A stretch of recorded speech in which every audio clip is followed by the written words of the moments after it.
நம்ம இன்றைக்கி அடுப்பு பக்கமே போகாமல் ஒரு ஸ்வீட் ரெசிபி தான் பார்க்க போகிறோம். நம்ம பசங்களுக்கு ஹாலிடே வரப்போது. இந்த ஹாலிடேயில் உங்கள் வீட்டு குட்டீஸ்க்கு கண்டிப்பாக இந்த ஸ்வீட்டை நீங்கள் ரெடி பண்ணி கொடுங்க. ரொம்பவே டேஸ்டியாக இருக்கும். இந்த ஸ்வீட்டை எப்படி ஹெல்த்தியாக செய்யலான்னு பார்க்கலாம் வாங்க. சின்ன சின்ன டிப்ஸோடு உங்களுக்கு சொல்லியிருக்கேன். வீடியோவை ஸ்கிப் பண்ணாமல் கடைசி வரை பாருங்கள். நீங்கள் இப்போ தான் நம்ம வீடியோவை ஃபஸ்ட் டைம் பார்க்குறீங்க அப்படின்னா மறக்காமல் லைக் போட்டுக்கோங்க. நம்ம சேனலை சப்ஸ்கிரைப் பண்ணிக்கோங்க. பக்கத்தில் உள்ள பெல் பட்டனை கிளிக் பண்ணி ஆளுங்கிற ஆப்ஷனை ஆன் பண்ணி வச்சுக்கோங்க. அப்போ தான் நான் எப்போல்லாம் வீடியோ போடுறோனோ உங்களுக்கு உடனே நோட்டிஃபிகேஷனில் காட்டும். நம்ம வீட்டில் யூஸ் பண்ணுற சிம்பிளான இன்க்ரீடியன்ஸை வச்சு தான் இந்த ஸ்வீட் நம்ம ரெடி பண்ண போகிறோம். நீங்கள் பிகினர்ஸாக இருந்தால் கூட இந்த ஸ்வீட்டை கண்டிப்பாக நீங்கள் ட்ரை பண்ணலாம். கண்டிப்பாக பர்ஃபெக்டாக வரும். வாங்க இப்போ இந்த ஸ்வீட் எப்படி செய்யலான்னு பார்க்கலாம். இப்போ நான் இந்த ஸ்வீட் செய்கிறதுக்கு டார்க் பிஸ்கட் 2 எடுத்திருக்கேன். நீங்கள் எந்த பிஸ்கட் வேணால் பயன்படுத்தலாம். பிஸ்கட் பாக்கெட்டை ஓப்பன் பண்ணி இதை ஒரு மிக்ஸி ஜாருக்கு மாற்றிக்கோங்க. நான் க்ரீமோடு தான் சேர்த்துருக்கேன். அதே போல் நீங்களும் க்ரீம் பிஸ்கட் யூஸ் பண்ணுறதா இருந்தால் க்ரீமோடு சேர்த்துக்கோங்க. உங்களுக்கு எந்த அளவுக்கு ஸ்வீட் தேவையோ அதுக்கு தகுந்த மாதிரி பிஸ்கட்டோட அளவை எடுத்துக்கோங்க. நான் இப்போ 2 பேக்கெட் பிஸ்கட் யூஸ் பண்ணியிருக்கேன்.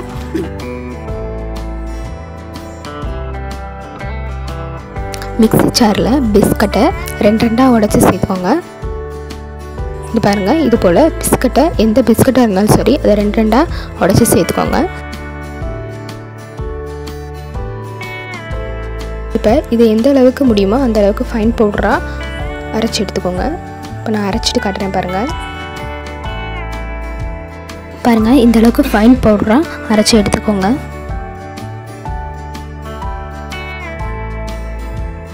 இப்போ பாருங்கள் பிஸ்கட் மாவு நம்மளுக்கு சூப்பராக ரெடி ஆயிடுச்சு. நான் ஸ்டார்டிங்கில் சொன்ன மாதிரி நீங்கள் எந்த பிஸ்கட் வேணால் பயன்படுத்தலாம். இப்போ இந்த மாவை வேறொரு பாத்திரத்துக்கு மாற்றிக்கோங்க.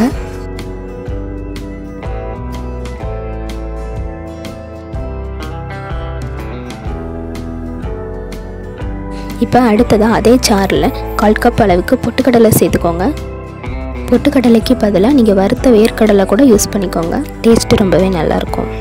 என்னடா இது பிஸ்கட்டோட பொட்டுக்கடலை சேர்த்து செஞ்சால் நல்லாயிருக்குமா அப்படின்னு நீங்கள் பயப்பட வேண்டாம். கண்டிப்பாக டேஸ்ட்டு ரொம்பவே சூப்பராக இருக்கும். கண்டிப்பாக நீங்கள் ட்ரை பண்ணி பாருங்கள். வீடியோவை ஸ்கிப் பண்ணாமல் கடைசி வரை பாருங்கள். அப்போ தான் நான் என்னென்ன இன்க்ரீடியன்ட்ஸ் யூஸ் பண்ணுறேங்கிறது தெளிவாக தெரியும். இப்போ இது கூட 6 7 முந்திரி பருப்பு எடுத்துக்கோங்க. ஆப்ஷனல் தான், உங்களுக்கு தேவைப்பட்ட எடுத்துக்கோங்க, இல்லைன்னா ஸ்கிப் பண்ணிக்கோங்க. முந்திரி பருப்பு மட்டும் இல்லை, இது கூட வேறு ஏதாவது நட்ஸ் இருந்தாலும் அதையும் இது கூட ஆட் பண்ணிக்கலாம். நட்ஸ் எதுவும் இல்லாட்டாலும் பரவாயில்ல, பொட்டுக்கடலை மட்டும் பயன்படுத்தும் போது டேஸ்ட்டு ரொம்பவே நல்லாயிருக்கும். இப்போ இதையும் நல்லா ஃபைன் பவுடராக அரைச்சி எடுத்துக்கோங்க. அவ்வளோதான். இப்போ பாருங்கள் அரைச்சிட்டு வந்தாச்சு. இந்த அளவுக்கு நல்லா ஃபைன் பவுடராக அரைச்சிக்கோங்க. நம்ம இதில் நட்ஸ் சேர்த்துருக்கனால அது அங்கங்கே கொஞ்சம் அரைப்படாமல் இருக்கும். இருந்தாலும் பரவாயில்ல, சாப்பிடும்போது ரொம்பவே டேஸ்ட்டாக இருக்கும். இப்போ நம்ம அரைச்ச இந்த பவுடரை பிஸ்கட் பவுடரோடு சேர்த்துக்கோங்க.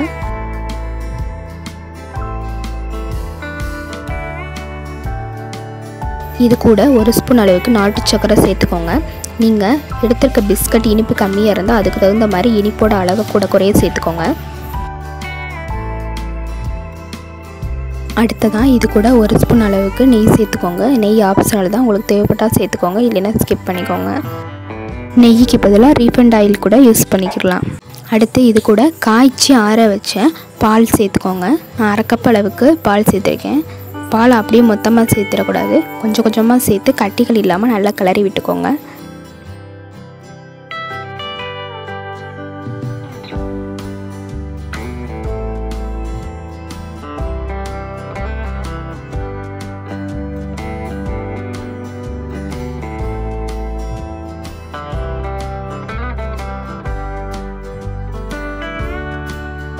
இந்த மாதிரி கட்டிகள் இல்லாமல் கொஞ்சம் கொஞ்சமாக பால் சேர்த்து நல்லா கிளறி விட்டுக்கோங்க. பால் கொஞ்சம் கூட சூடு இருக்கக்கூடாது. நல்லா ரூம் டெம்பரேச்சர் வர நல்லா ஆற வச்சு எடுத்துக்கோங்க.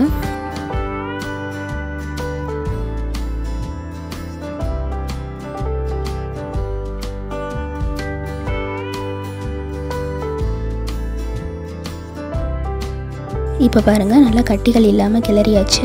இப்போ கையை வச்சு நல்லா மாவை பிசைஞ்சு எடுத்துக்கோங்க.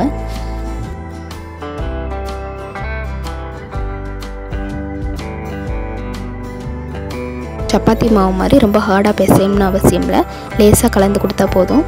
பாருங்கள் இது போல் நல்லா கலந்து விட்டுக்கோங்க. அவ்வளோதான். ஸ்வீட்டுக்கு தேவையான மாவு ரெடி ஆயிடுச்சு. இப்போ நம்ம ஸ்வீட் செய்ய ஆரம்பிச்சிடலாம்.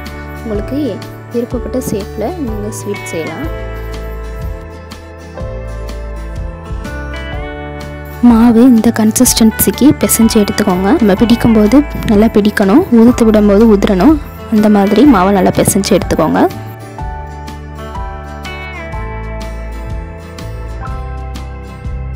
இந்த ஸ்வீட்டுக்கு நம்ம பாலை நல்லா காய வச்சு ஆற வச்சு தான் பயன்படுத்தியிருக்கோம். அதனால் 4 to 5 days வரை நார்மலாக வெளியே வச்சு நம்ம யூஸ் பண்ணலாம்.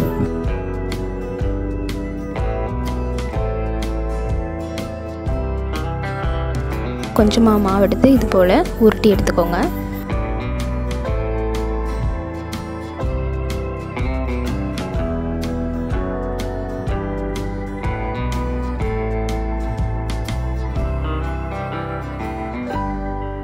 நீங்கள் இது விருப்பப்பட்ட ஷேப்பில் செஞ்சு வச்சுக்கோங்க.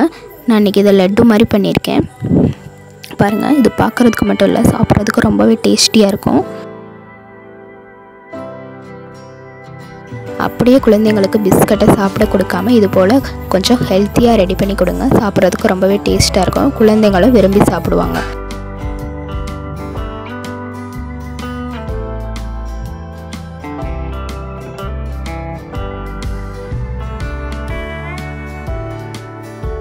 இப்போ இது போல் எல்லா மாவையும் லட்டு ஷேப்புக்கு ரெடி பண்ணிவிட்டு உங்களுக்கு காட்டுறேன் பாருங்கள்.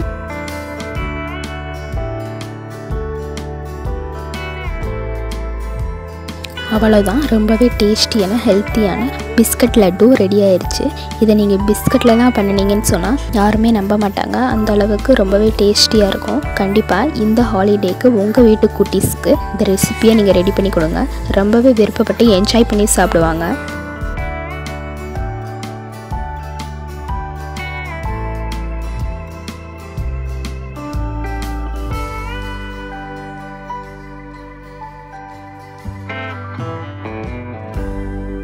வீட்டில் உள்ள பொருட்களை வச்சு ரொம்பவே ஈஸியாக எல்லோரும் செய்யக்கூடிய, அதே மாதிரி அடுப்பு பக்கமே போகாமல் ரொம்பவே சுலபமாக, அதுவும் குழந்தைகளுக்கு பிடித்தமான ஸ்வீட். கண்டிப்பாக இதை எல்லோரும் வீட்டில் ட்ரை பண்ணி பாருங்கள். வீட்டில் நம்ம வாங்குகிற எந்த பிஸ்கட்டாக இருந்தாலும் பரவாயில்ல, கண்டிப்பாக ட்ரை பண்ணி பாருங்கள்.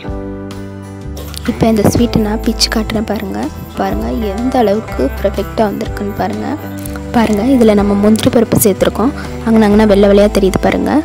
அதை நம்ம சாப்பிடும்போது நாக்கில் கடிப்படும் போது ரொம்பவே டேஸ்டியாக இருக்கும். கண்டிப்பாக நீங்களும் இந்த லட்டுவை ட்ரை பண்ணி பாருங்கள்.